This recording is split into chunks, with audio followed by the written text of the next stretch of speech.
Hello students, welcome back to पेपॉन। चलिए आज का करते हैं current affairs in short. Hindu और इंडियन एक्सप्रेस से कुछ टॉपिक्स लेते हैं। आज मैंने इनको हाईलाइट कर दिया है। 24 नवंबर पहला टॉपिक हिंदू का एक कॉलम, फिक्सिंग इंडियाज माल न्यूट्रिशन प्रॉब्लम्स। फिर फिक्सिंग इलेक्शन कमीशन, जिस पे आजकल सुप्रीम कोर्ट में बात चल रही है। India is losing its cherish right to no, जो सेंट्रल इंफॉर्मेशन कमीशन है उसके बारे में एक छोटा सा आर्टिकल है। Tamil Nadu first to create DG audit and measles outbreak इन मुंबई। ये छोटे छोटे टॉपिक्स हैं, कर लेते हैं। पहला कॉलम है फिक्सिंग इंडियाज मालन्यूट्रिशन प्रॉब्लम। इस पूरे आर्टिकल का जिस्ट ये है, पहले तो मालन्यूट्रिशन समझिए। इसका मतलब होता है कि न्यूट्रिशन एक्सेस में हो, वो भी मालन्यूट्रिशन है। मालन्यूट्रिशन का मतलब ये नहीं होता हमेशा कि कम है, अगर ज्यादा है जो ओबेसिटी की तरफ ले जाता है वो भी मालन्यूट्रिशन ही माना जाता है। बात यहाँ पर इस आर्टिकल में ये की गई है कि ग्लोबल हंगर इंडेक्स जो 2022 का है उसमें 121 देशों में भारत की रैंक 107 है, जो कि चिंताजनक है। And GI is an important indicator of nutrition. ये एक बहुत इंपॉर्टेंट इंडिकेटर माना जाता है न्यूट्रिशन का, पर्टिकुलरली अमंग चिल्ड्रन। और अगर हम जो लेटेस्ट नेशनल फैमिली हेल्थ सर्वे है उसको देख लें, उसका डेटा भी कुछ नेगेटिव पिक्चर ही दिखाता है। तो इस पूरे आर्टिकल में दो तीन बातें बताई गई हैं कि किस वजह से ऐसा हो सकता है, वो हम देख लेते हैं। जिसमें लिख दिया है ग्लोबल हंगर इंडेक्स में इंडिया की पोजीशन 107 है अभी भी। वैसे देखा जाए तो इंडिया फिफ्थ लेवल की इकोनॉमी है, but on various social front we are not doing good. दूसरा नेशनल फैमिली हेल्थ सर्वे 5 जो 2019 से 21 हुआ था, जिसमें देखा गया है कि जो चिल्ड्रन अंडर 5 ऑफ एज हैं उसमें स्टंटेड है 35%, वेस्टिंग दिख रही है 19.3% और अंडर वेट है 32.1%। तो ये जो इश्यूज होती हैं चिल्ड्रन की वो दिखाई पड़ रही हैं, जो एज के हिसाब से, हाइट के हिसाब से, वेट कम है, वेस्टिंग है, अंडर वेट है, ये इश्यूज हैं। अब इसमें बोला ये है कॉलमिस्ट ने कि गवर्नमेंट स्कीम्स हैं तो बहुत सारी, बट अंडर फंडेड है। लगभग जो उनका बजट है वो टू द पॉइंट नहीं है। जैसे सक्षम आंगनवाड़ी स्कीम है या पोषण 2.0 है।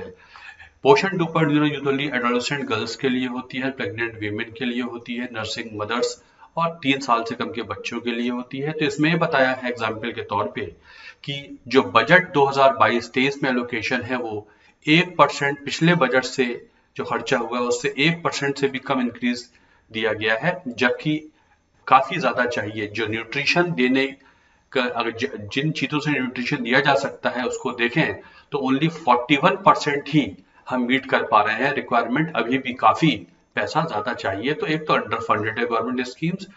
दूसरा, जैसे दूसरा एग्जाम्पल है पीएम पोषण स्कीम है, जो जिसे पहले मिड डे मील स्कीम कहते थे, उसमें 23% लोअर बजट है 2023 में पिछले बजट के मुकाबले। थर्ड, जो पहले इश्यू तो हो गए अंडर फंडेड स्कीम्स है, एक वजह यह है। दूसरा, लोअर मैन पावर है। बहुत सी स्कीम्स ऐसी है जहां पर जो ह्यूमन रिसोर्सेज है वो सफिशिएंट है नहीं, तो जो इम्प्लीमेंटेशन प्रॉब्लम आती है वो दिखाई पड़ती है। कई बार ये देखा गया है कि जो कैश ट्रांसफर्स हैं, जो डीबीटी है, वो है तो सही, बट जब फूड चॉइस आ जाती है, व्यक्ति के पास पैसा खर्च करने की चॉइस है, लेकिन कई बार देखा गया है food choices do not lead to right kind of nutrition. Food choice ऐसे हो जाती है जो सही न्यूट्रिशन की तरफ नहीं ले जाती है, तो वो भी सॉल्यूशन नहीं है। तो ये दो चार बातें रेज की हैं कॉलमिस्ट ने। तो यहाँ पर ये बोला गया है कि कैश ट्रांसफर्स को कंटिन्यू रखा जाए, खासतौर से उन लोगों के लिए जो हाईली इकोनॉमिकली डिस्ट्रेस्ड हैं, और पीडीएस स्कीम जो पब्लिक डिस्ट्रीब्यूशन सिस्टम है उस पर खास ध्यान दिया जाए। पंचायती राज सिस्टम, लोकल गवर्नमेंट को और एम्पावर किया जाए ताकि ये चीज सॉल्व हो पाए।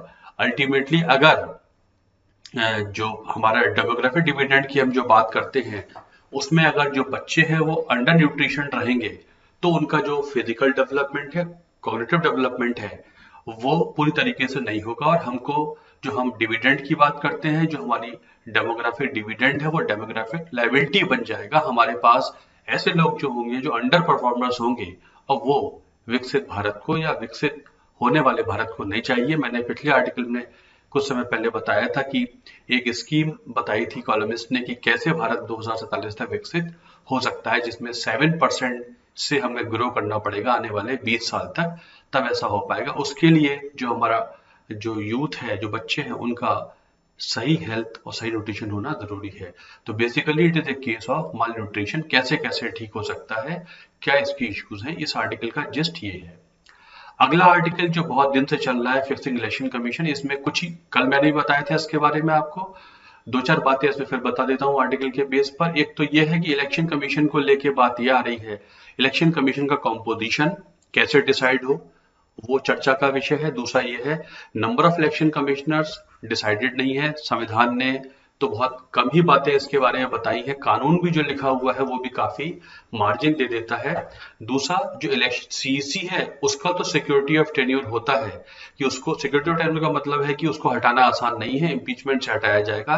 लेकिन इलेक्शन कमिश्नर्स का सिक्योरिटी ऑफ टेन्योर नहीं होता है, और जिस भी पद के पास सिक्योरिटी ऑफ टेन्योर नहीं होगा, इसका मतलब है उसका आना और जाना सरकार की गुडविल पर निर्भर करता है, वेल विशिंग पर निर्भर करता है। जब तक ऐसा होगा, ऐसे पोजीशन होल्डर्स हमेशा पॉलिटिकली न्यूट्रल नहीं रहेंगे, वो सरकार के लिए काम करते रहेंगे। तो यहाँ ये बात आ जाती है कि कई बार देखा गया है कि इलेक्शन कमीशन पॉलिटिकल न्यूट्रलिटी को मेंटेन नहीं कर पाता है और पार्शियल होकर फैसले करता है। फिर बात आ जाती है इस आर्टिकल में कि क्या कोलिजियम सिस्टम टाइप सिस्टम बनाया जाए, जिससे जो इसकी एफिशिएंसी है, इंडिपेंडेंस है, लौट आएगी। तो यहाँ पर एक काउंटर आर्ग्यूमेंट ऑथर ने ये दिया है कि सीबीआई चीफ को अपॉइंट करने के लिए बहुत अच्छा सिस्टम बना दिया गया, फिर भी हम देख रहे हैं कि सीबीआई का जो फंक्शनिंग है वो बहुत अप टू द मार्क नहीं है, उस पर कई सारे क्वेश्चंस रेज होते रहते हैं। इसलिए पूरे सिस्टम को ओवरऑल करना पड़ेगा, एग्जिस्टिंग सिस्टम्स की जो कमियां हैं वो दूर करते हुए ही इस इलेक्शन कमीशन से सही काम लिया जा सकता है। इस पूरे आर्टिकल का जिस्ट यही है। अगले आर्टिकल पे आ जाए तो India is losing is cherish right to know. Yes, again यहाँ पर इंस्टीट्यूशनल जो परफॉर्मेंस है उसके बारे में है। जो सेंट्रल इलेक्शन कमीशन होता है 2005 में जो आरटीआई एक्ट पास हुआ था, उसके तहत ये स्टेट्यूटरी बॉडी बनाई जाती है, central election commission, state election commission बनाई जाती है।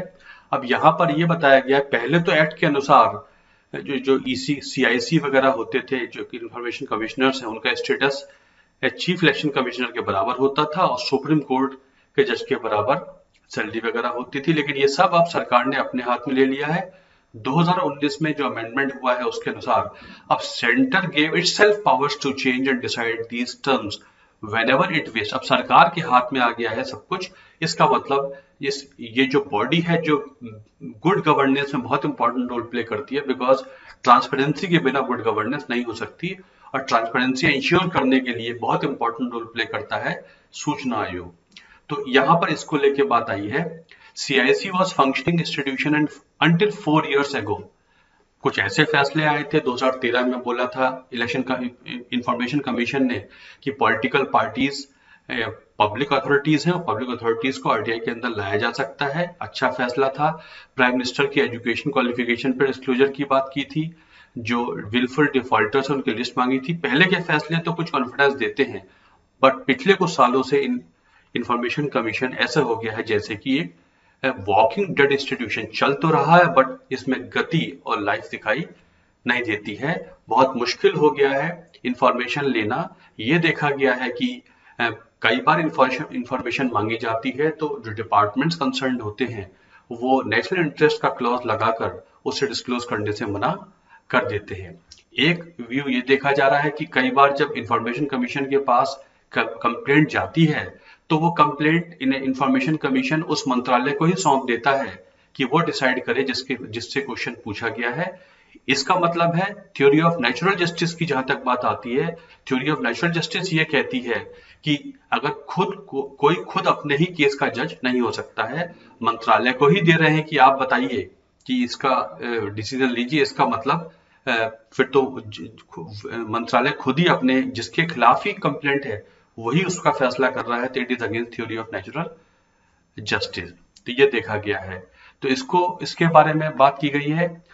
More recent examples from CIC cases do not instill confidence about where India's Information Commission is headed for. In case seeking disclosure of documents relating to the making of Unlawful Activities Prevention Act 2019, the Commission has resorted to keeping the matter pending for final order for more than 3 months. माना गया है कि statutory bodies होती हैं justice का काम करती हैं, बट इनका जो लिटिगेशन है वो इतना कम्बरसम, ट्रबलसम या लॉन्ग लास्टिंग नहीं होता है जिसमें बहुत वक्त लगे। लेकिन 3 महीने से ज्यादा का वक्त हो गया है, फाइनल ऑर्डर नहीं दिया गया है। यहाँ इस पैराग्राफ में ये कहा गया है कि और एक केस में स्टे ऑर्डर भी दे दिया है, जबकि ये स्टे ऑर्डर है या फाइनल फैसला देने में समय लग रहा हो, ये यूजुअली जो जुडिशियल लिटिगेशन होता है उसमें ज्यादा देखा जाता है। बट अब इंफॉर्मेशन कमीशन डिले करने के लिए इनको रिजॉर्ट करने लगा है, जो कि सही डेवलपमेंट नहीं है। तो इस पूरे आर्टिकल का मतलब यह है कि उधर हमने पहले देखा इलेक्शन कमीशन की बात है, इंफॉर्मेशन कमीशन की बात यहाँ पर आ रही है। इसको अगर ठीक करना है तो इंफॉर्मेशन कमीशन को इंडिपेंडेंट बनाने के लिए जो सरकार ने अपने हाथ में एक्शन ले लिया है वो बिल्कुल गलत है। उसको पहले ही कंडीशन में ले जाना पड़ेगा, और रियल इंडिपेंडेंस तभी होगी जब सिक्योरिटी ऑफ टेन्योर इसको दिया जाएगा और उनका अपॉइंटमेंट जो है वो सरकार के हाथ में पूरी तरह रहेगा, तो ठीक से फंक्शन नहीं कर पाएंगे। और ये जो नेशनल क्लॉज वगैरह है, ये लिटिगेशन को जाए, इनको चैलेंज किया जा सके और इंडिपेंडेंटली ये कमीशन काम कर पाए, उसके बारे में पूरा आर्टिकल है। कुछ और छोटी छोटी न्यूज देख लेते हैं। Tamil Nadu is the first to create the role of director general audit. ये तमिलनाडु पहला राज्य है जो डीजी ऑडिट के पद को प्रोड्यूस कर रहा है। वैसे जो हमारा ऑफिस होता है CAGI का, comptroller general, auditor general of India, ये आर्टिकल 148 में होता है। ये सेंटर का भी ऑडिट करता है, राज्यों का भी ऑडिट करता है। राज्यों की अपनी ऑडिट करने की बॉडी नहीं होती है, बट स्टिल डिपार्टमेंट वगैरह हुआ करते हैं। तो सभी राज्यों में देखा जाए तो डीजी ऑडिट को और इंटरनल ऑडिट को और बेहतर बनाने के लिए तमिलनाडु पहला राज्य है जिसने ऑडिट के लिए एक DG रैंक के अफसर को अपॉइंट किया है। और जो सर्विस होती है Indian audit and account service, वहीं से डेपुटेशन पे एक ऑफिसर को लिया है जो ऑडिट को बेहतर करेगा। ऑडिट बेहतर होगा, एक्सपेंडिचर कितना बेहतर किया जा रहा है, उसकी इफेक्टिवनेस पता लग जाएगी। तो उस बारे में एक छोटी सी इंफॉर्मेशन है। मुंबई में मिजल्स के बारे में बहुत सारे केसेस आ रहे हैं। मिजल्स महाराष्ट्र में फैला हुआ है, मुंबई में बहुत सारे केसेस आ रहे हैं, उसके बारे में है। Measles is a highly contagious viral disease that mostly affects younger children, and at least 2 adults above 20 years and older were also reported this time. ये छोटे बच्चों को होती है, बट इस साल देखा गया है कि 20 साल से ऊपर के लोगों को भी हो रही है, 10 साल से ऊपर के बच्चों को भी हो रही है, जो कि रेयर ऐसा होता है, बट इस साल हो रहा है। कंटेजियस डिजीज है। Measles among older children and adults is extremely rare. This can happen either because of breakthrough infection when they get exposed to an infected patient or because they did not take vaccine. या vaccine हेजिस्टेंसी देखने को मिल रही है, और ये एक development है कि बड़े बच्चों में भी देखा जा रहा है, और it is a viral disease. इसके बारे में देखें तो measles is one of the leading causes of diarrhea, pneumonia, lowering of immunity among other conditions, and leads to children getting stuck in vicious cycle of diseases and malnutrition according to health experts. तो measles होता है तो उसका after effect ये होता है कि और प्रॉब्लम्स भी आ जाती हैं, और बीमार बच्चा रहने लगता है और malnutrition का शिकार हो जाता है। ये कुछ छोटी छोटी इश्यूज हैं। और देखते हैं चैंपियंस ऑफ अर्थ अवार्ड, ये डॉक्टर पूनम बर्मन को मिला है। डॉक्टर पूनम बर्मन एक बायोलॉजिस्ट है, उनको मिला है, पूनम बर्मन को, she is a wild life biologist, उनको मिला है award. This award is the UN's highest environmental honour. ये याद रखना है, this particular champions of the earth award, ये यूनाइटेड नेशंस का सबसे इंपॉर्टेंट एनवायरमेंटल ऑनर होता है, and it is given according for their transformative action to prevent, halt and reverse ecosystem degradation. Ecosystem degradation को रिवर्स करने के process में जिसने विशेष काम किया हो दिया जाता है। It was established by the United Nations environmental programme in 2005।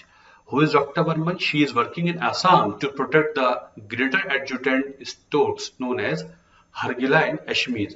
असमी भाषा में इसको बोन स्वेलर भी कहते हैं, adjutant stork. To change the perception of the bird as a bad omen, she assembled a group of village women to help her and named the group as Hargila army. तो असमी भाषा में इसे हरगिला कहते हैं, ग्रेटर एडजुटेंट स्टोर को। माना जाता है कि ये अब शगुन लाती है, तो उसको परसेप्शन चेंज करने के लिए उन्होंने एक इस तरीके की आर्मी बनाई महिलाओं के साथ। She also help the women to become self sufficient by weaving looms and yarn. They also now create and sell textile decorated with motifs of हरगिला। तो एक तरीके से हरगिला के मोटिव से, डिजाइन से वो टेक्सटाइल वगैरह भी उनको एम्पावर किया है, वो बेचेंगी। अब होता क्या है, this greater adjutant stork is second rarest stork species in the world. Their population has dropped to 1200 today, less than 1% of what they used to be a century ago. 100 साल पहले से देखा जाए तो 1% से भी कम हो गए, 1200 है। IUCN स्टेटस इनका एंडेंजर्ड है। Once commonly found in northern and northeastern India, it is now confined to certain pockets of Assam and Bihar. There is a small breeding population in Cambodia. The bird is also a scavenger. It often carries the garbage and animal carcasses to its nest and drops to the ground below and on rooftops and well provoking the villagers. ये मांस वगैरह जो dead bodies होती हैं जानवरों वगैरह की, उनको क्लियर कर देती है, तो एक तरीके से एनवायरमेंट के स्कैवेंजिंग का काम करती है। बट चूंकि ये लाती है, गिराती रहती है, तो विलेजर्स प्रोवोक होते हैं, इसको एक बैड ओमेन मानते हैं। तो दिस पर्टिकुलर अवार्ड के बारे में आपको जानना है, जो कि यूनाइटेड नेशंस का हाईएस्ट एनवायरमेंट ऑनर है। डॉक्टर पूर्णिमा बर्मन जो वाइल्ड लाइफ बायोलॉजिस्ट हैं, इनको मिला है। अब कई बार ऐसा होता है, कुछ छोटी इशू आ जाती है, उससे क्वेश्चन एग्जाम में बन जाता है। एक छोटी इशू ये आई है कि forest range officer was killed allegedly by a group of Gutti Koya आदिवासी इन तेलंगाना भद्राद्री डिस्ट्रिक्ट, है ना, ये आया है। अब यहाँ पर है तो एक छोटा सा इंसिडेंट, बट यहाँ पर एक ट्राइब का नाम आ गया, तो उसके बारे में कई बार क्वेश्चन बन जाता है। कौन है ये? गुट्टी कोया tribes, a subtribe of Koya tribe which lives in Andhra Pradesh, Telangana, Chhattisgarh and Odisha. They call themselves as Koitor, meaning people. ये अपने आप को कोइटोर कहते हैं। The Koyas living in Bastar region of Chhattisgarh are also called Dorla or Madia.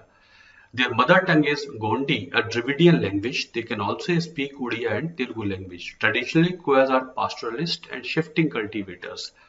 गुट्टी Koyas migrated from Chhattisgarh to adjacent Andhra Pradesh और तेलंगाना। 2005 में ये यहाँ से चले गए थे, जब वायलेंस वगैरह हो रही थी। सलवा जुदुम जो मूवमेंट बना था एंटी माओइस्ट के अगेंस्ट, जो गवर्नमेंट ने सपोर्ट किया था, उसके समय ये माइग्रेट कर गए थे। The migrant tribals claim themselves as podu cultivators और podu land, that is shifty cultivation. The state government is conducting a survey of Podu lands as per the provisions of this particular thing. तो basically ये कोडू गुट्टी कोया tribe के बारे में है। तो कई बार किसी तरीके से घुमा के क्वेश्चन आ जाता है, तो हमको ये जानना है कि ये आंध्र प्रदेश, तेलंगाना, छत्तीसगढ़, उड़ीसा वगैरह में होते हैं। और शिफ्टिंग कल्टीवेटर्स, शिफ्टिंग कल्टीवेशन और पोडू कल्टीवेशन का मेन काम होता है। So these are certain issues from 2 newspapers today. Hope you are enjoying this session. हम और एनरिच करते जा रहे हैं इसको, करंट अफेयर्स को और एनरिच कर देंगे जल्दी से। So thanks a lot for watching this video.